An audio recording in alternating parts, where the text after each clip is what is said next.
નમસ્કાર, આપ જોઈ રહ્યા છો સંદેશ ન્યૂઝ. આપની સાથે હું ભાવિની. મહત્વના સમાચારથી શરૂઆત. બનાસકાંઠાની થરા એપીએમસીની ચૂંટણી માટે મતદાનની શરૂઆત થઈ ગઈ છે.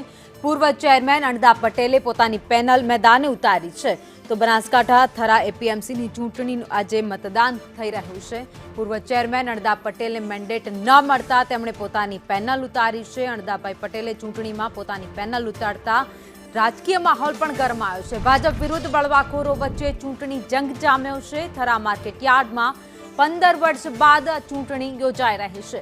ખેડૂત વિભાગની 10, વેપારીની 4 બેઠક માટે મતદાન થવા જઈ રહ્યું છે. ખેડૂત વિભાગમાં કુલ 4000 મતદારો મતદાન કરશે, જ્યારે વેપારી વિભાગમાં કુલ 63 મતદારો મતદાન કરવાના છે.